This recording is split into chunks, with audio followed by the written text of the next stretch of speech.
Muy bien, María José. Ahora sí estamos de vuelta. Y por supuesto, usted pudo ver quizás ayer a través de un diario, a lo mejor a través de la prensa, a través de las noticias, y se paralizó ayer el trabajo allá en el norte, el cobre, las diversas minas paralizaron su actividad durante 24 horas. Un paro que sin duda alguna es histórico porque hace 18 años que no existía un movimiento como este. Bueno, para conversar más bien de la génesis, de por qué sucede todo esto, más bien también para entrar en detalles a propósito de la conversación respecto a por qué suceden todas estas cosas, qué se está discutiendo. Hoy en día la discusión a nivel de superficie tiene, por supuesto, un trasfondo mayor.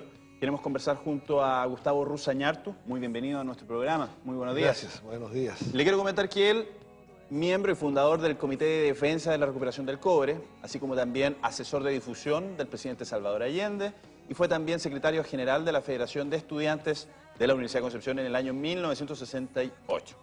Con él hoy día, por supuesto, vamos a conversar a propósito del contexto histórico, cómo se genera esto, porque si bien es cierto, ya el presidente Salvador Allende, dentro de su gobierno, él proclama la nacionalización del cobre. A partir de ahí han sucedido una serie de hechos que hoy día marcan, por supuesto, el escenario actual. Me parece muy relevante que la prensa esté hablando de este tema, porque es un tema de gran importancia para todos los chilenos, que normalmente se mantiene oculto, ¿no? En secreto. Todo transcurre bajo cuerda. Pensemos que las empresas dueñas del cobre chileno son las empresas dueñas del mundo. Los que son dueños del mundo son los dueños del petróleo, los dueños del cobre, los dueños del complejo militar industrial. Y es la economía que maneja el mundo. Ellos manejan el mundo. Una sola de esas empresas tiene la capacidad económica de 60 países juntos. ¿Ya? Por eso que no les importa a ellos derrocar un gobierno, invadir un país, declarar una guerra. Ellos no están pensando en las personas que mueren, sino en el interés en las económico. ganancias económicas. Muy bien. De manera que en el caso chileno, esto es lo más importante que hay en Chile, es el cobre, desde el punto de vista económico, social, político, jurídico, ético, cultural. Gabriela Mistral lo decía. El que es dueño del cobre, decía, es dueño de la política. El que controla el cobre controla la política. Entonces mucha gente cree que está hablando de política porque fulano dijo esto y el otro le contestó lo otro, los dimes y diretes. Cuando están en los dimes y diretes, lo que en realidad están haciendo, están tirando una cortina de humo sobre el gran problema importante que hay, que es el cobre en Chile. ¿Por qué? Porque Chile es como, en el cobre es como Arabia Saudita en el petróleo, ¿ya? Es decir, nosotros somos un pedacito así de territorio lleno de cobre, ¿ya? Aquí está la mitad del cobre del mundo en nuestras montañas. Si le sumas el cobre que hay en el lado argentino de la cordillera, más el cobre que tiene Perú en su cordillera de los Andes, el 80% del cobre del mundo está en este rinconcito del planeta. En este cono sur. En este cono sur. ¿Te fijas? O sea, somos inmensamente ricos. Entonces, la importancia que tiene para nosotros la nacionalización es que, fíjate que somos tan patriotas, por primera vez en la historia de Chile, todos nos pusimos de acuerdo. Todo, izquierda, centro, derecha. No fue Allende el que dijo, voy a nacionalizar. No, le propuso al Parlamento un proyecto de ley. Al principio la derecha decía, este caballo está loco. Pero después lo apoyó Radomiro Tomic. Hicieron mayoría. Y después vino entonces la derecha y dijo, ya, damos la unanimidad. Entonces, por primera vez en la historia de Chile, Yusef, esto es súper importante, nos unimos, o sea, esto de mojar la camiseta, no solo para un mundial de fútbol. ¿Por qué esta nacionalización contó con la aprobación del Congreso? Por unanimidad, ¿te fijas? Entonces no fue una imposición de los marxistas o de los allendistas, no, sino que todos razonaron. Los de derecha desde el punto de vista del capitalismo, los de izquierda desde el punto de vista del socialismo dijeron, es buen negocio para Chile que el cobre esté en manos del Estado, y no en manos de los privados. Si me lo permite aportar solamente un detalle, esto basado un poco en datos históricos a propósito de la resolución 1803. Hay una resolución llamada sobre la soberanía permanente de los recursos naturales. De las Naciones Unidas. Exacto, las Naciones Unidas lo declaran antes y dicen incluso, solamente un breve detalle, esto se reconoce el derecho inalienable de todo Estado a disponer libremente de sus riquezas naturales en conformidad a sus intereses nacionales y en respeto a la independencia económica de los Estados. La nacionalización, expropiación o requisición debería fundarse en razones o motivos de utilidad pública, de seguridad o interés nacional, los cuales reconocen como superiores al mero interés particular o privado, nacional o extranjero. Pensemos que eso marca. Esto fue el año 62. Claro. Y en ese tiempo, bueno, estaba la Guerra Fría. ¿verdad? Entonces estaba la Unión Soviética, Estados Unidos, había una presión muy grande. Entonces estas son bonitas palabras, pero cuando esto se estaba aprobando en la ONU, Estados Unidos, la Kennecott y la Anaconda eran las dueñas de nuestro cobre. Sin embargo, tenían una virtud, pagaban impuestos. Claro. Y con esos impuestos se hacían las universidades chilenas, la carretera norte-sur, la Corfo, la CAP, la Universidad Técnica del Estado. O sea, todo eso, la industrialización de Chile se hizo gracias a esos impuestos que pagaban las empresas extranjeras. Entonces primero vino la chilenización con Frei Montalva y después vino la nacionalización y todos tomaditos de la mano, todos somos chilenos. Fue un momento eso, de gran patriotismo, en que en todos los sindicatos, en las escuelas, en los barrios se discutía, de gran participación ciudadana, de gran conciencia, de gran soberanía. Éramos nosotros los que decidíamos nuestro propio destino. Entonces tiene una importancia política y moral el hecho de que esto se haya hecho de cara a la opinión pública, no a escondidas. Claro. ¿Ya? Pero tiene una significación económica, porque resulta que gracias a que se chilenizó primero y se nacionalizó el cobre fue 100% chileno del año 71 al 83, ya 11 años, y la mayor parte del tiempo en dictadura. O sea, los militares saben que es muy importante el cobre, porque ellos en su régimen tuvieron el control del 100%. Y eso demostró de que estamos capacitados para extraer el cobre de la montaña, fundirlo y refinarlo. Tenemos buenas refinerías y buenos ingenieros y buenas tecnologías de fundición y refinación.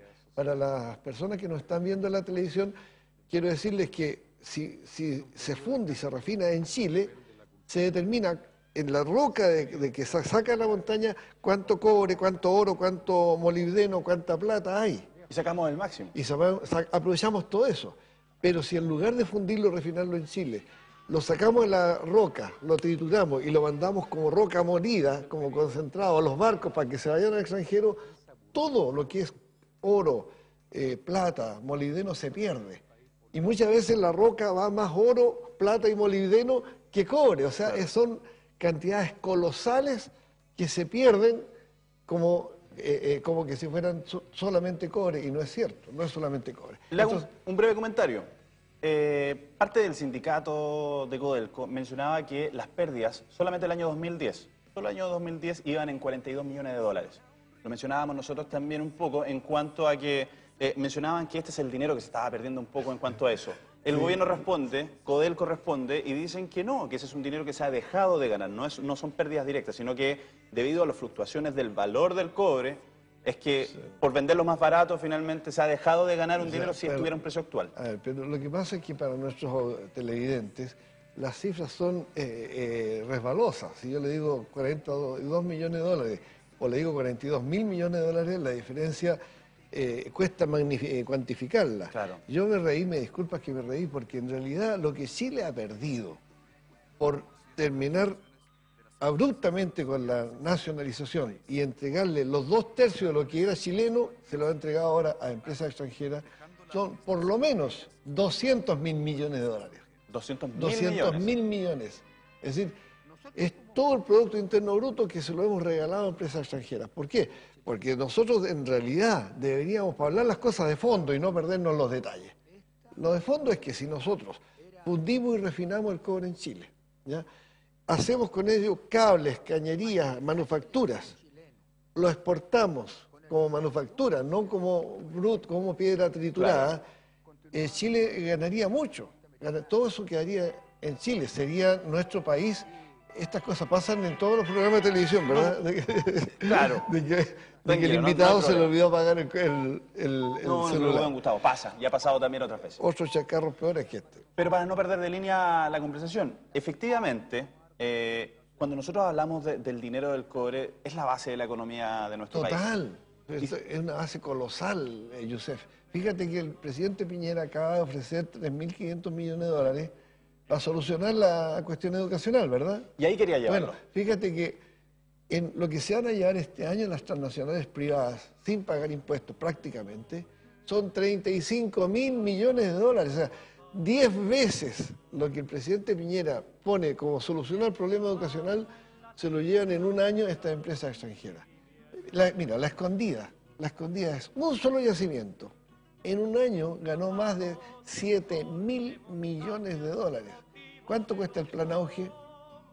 500, 600 Menos. millones. O sea, solamente en un yacimiento de una empresa extranjera, Chile está regalando 10 veces el plan Auge. Hoy Entonces, cuando- son cifras colosales que nuestro amable televidente no alcanzan a dimensionar porque son con 6 ceros, con 9 ceros, con 12 ceros. Son Entonces, cifras que sin duda alguna nos llevarían a solucionar muchos de los Por aspectos que hoy favor. día son problemas, como el de la educación, por ejemplo, donde los estudiantes están no, pidiendo. mucho, perdóname, Joseph, pero mucho más que eso. Te estoy hablando de que somos 17 millones de habitantes. Y si todo eso, en lugar de regalarlo a los capitales extranjeros, lo tuviéramos en Chile, tendríamos educación gratuita desde el pre-kinder hasta la universidad y con los posgrados, totalmente gratuita. Y hablando de datos Tendríamos, duros, mencionar que el 80% de la educación universitaria la pagan las familias y solamente el 20% el Estado. pudiendo pagarlo el Estado. Yo estudié gratis en la Universidad de Concepción, rica comida, duchas calientes, campos de deportes, todo, porque había impuestos a la minería del cobre. Pero resulta que en ese tiempo, Joseph, apenas Chile producía 500.000 toneladas. ¿Tú sabes cuánto produce ahora? Mucho más. 5.300.000 toneladas.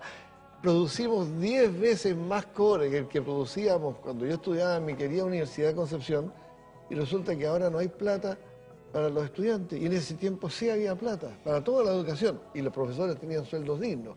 Era una buena profesión ser profesor. Existiendo una menor explotación del cobre en esos tiempos. Mucho Hoy día menor, considerando mucho claro. mayor.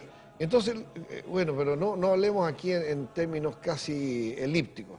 A nuestros televidentes tenemos que decirle, bueno, ¿por qué? Si es tanta la plata que hay ahí, ¿por qué si Chile es tan inmensamente rico? Tenemos tantos cesantes, tanta gente que sufre. Estamos hablando de gente que sufre, pues, que se muere porque no hay un remedio en el hospital, porque se muere en la lista de espera de los especialistas, ¿verdad? Para las operaciones, en fin. O sea, este no es un problema de teórico ni economista, estamos hablando de la vida humana, de guaguas que mueren, de ancianos que mueren, de niños que quedan cesantes y que pasan a la delincuencia porque no pueden pagar sus estudios, habiendo esta chorrera de plata en manos de los chilenos. Y si El tema de fondo... Y si nosotros lo comentamos de manera tan simple, incluso muchas de las personas que en este momento están mirando el programa dicen, bueno, la solución es esa, que ahí está el Hay dinero. que a lo mejor. recuperar ese cobre. ¿Por qué no ha pasado? Bueno, hay dos cuestiones muy de fondo. Una es política, porque como decía Gabriela Mistral, el que controla el cobre controla la política chilena. Y yo le paso un avisito a mis amables televidentes y de este programa. Cuando un político haga uso de la palabra y empieza a hablar de política, y no le hable del cobre, le está metiendo el dedo en la boca. Porque en Chile usted no puede hablar de más hospitales, más escuelas, más caminos y más, ofrecer, si no dice dónde va a sacar los recursos. Y los recursos están ahí, están en el cobre. Es una trampa. Hace 18 años que no teníamos una movilización de esta magnitud como la de ayer, 24 horas de paralización. ¿Por qué 18 años después sucede esto? Bueno, ¿Hasta qué punto hemos llegado con esta crisis? La razón es muy de fondo y trataré de decirlo en breve porque es un tema sofisticado. El tema de fondo es que a Salvador Allende le dieron un golpe de Estado por nacionalizar el cobre. Es decir, las empresas extranjeras pagaron a agentes de la CIA, ¿verdad?, que se metieron acá, pusieron bombas, mataron al jefe del ejército, al general Schneider, después mataron al otro jefe del ejército, al general Prat en Argentina. ¿Todo para qué? Para que el Estado chileno le devolviera el cobre a las transnacionales norteamericanas. Esto está acreditado por el Senado de los Estados Unidos. Esto está por escrito en documentos que son hoy día parte del patrimonio de la humanidad. No es un cuento mío, ¿ya? ¿Por qué? Porque Estados Unidos necesitaba el cobre que había nacionalizado Allende para la guerra de Vietnam. Perdóname este punto para hacerlo más coloquial con nuestros televidentes. Mira a tu alrededor, mira este estudio. Este estudio está lleno de cobre. En los cables que utilizamos. En tu las cámaras, computador, en el en tu micrófono, en este micrófono. El edificio, los muros tienen cobre. Imagínate que todas las balas del mundo tienen cobre, todos los aviones, todos los tanques, los submarinos, los satélites. Todo el sistema mundial de la industria por los próximos 100 años contiene cobre. Y como usted lo dijo en un principio, somos Y nosotros beneficiados. somos los dueños de la mitad del cobre del mundo. O sea, nosotros podemos alimentar a 40 millones de chilenos totalmente gratis, sin trabajar. Esa es nuestra riqueza. Entonces, como una riqueza muy grande, Estados Unidos dijo, bueno, me la quitaron, bueno, golpe de Estado. No importa que muera la gente, que las torturas que haya, los desaparecidos que haya, eso no le importa. Hay que dar un golpe de Estado. Y lo decidieron cuando Allende había ganado el 4 de septiembre del 70, el 8 de septiembre del 70, 4 días después, el presidente Nixon golpea la mesa y dice, lo voy a aplastar a este Salvador Allende. Está escrito en las actas del Congreso de los Estados Unidos. Entonces, ¿qué pasa? Que los militares chilenos tienen una visión nacionalista. Yo, obviamente, como es público y notorio, fui duro opositor a la dictadura. Pero estos militares, más allá de sus crímenes y de las torturas, tenían una visión nacionalista y no querían entregar el cobre. Incluso el almirante José Toribio Merino. No querían entregar el cobre. Entonces Estados Unidos les puso la pistola al pecho y les dijo, bueno, si ustedes no me entregan el cobre, se van. ¿No? Y los echó. Los sacó del gobierno de Chile y puso políticos civiles que lo primero que hicieron fue entregarle el cobre. Lo primero que hicieron. O sea, las leyes que favorecen a las transnacionales para que vengan a llevarse el cobre sin pagar impuestos fueron dictadas durante el gobierno de Patricio Aylwin, y el boom de la inversión extranjera en el cobre se produjo del gobierno de Aylwin, Frey y Lagos, ¿no? Entonces, ese mayor aporte de dinero no era porque ellos fueran generosos que trajeran dinero, divisa a estos pobres chilenitos. Es que los chilenitos les dimos en bandeja la torta para que se llevaran el cobre con facilidades que ningún otro país del mundo les da. Es el país que les da más facilidades para llegar y robar, como dirían en la Polar. Y a propósito de eso le quiero hacer un comentario.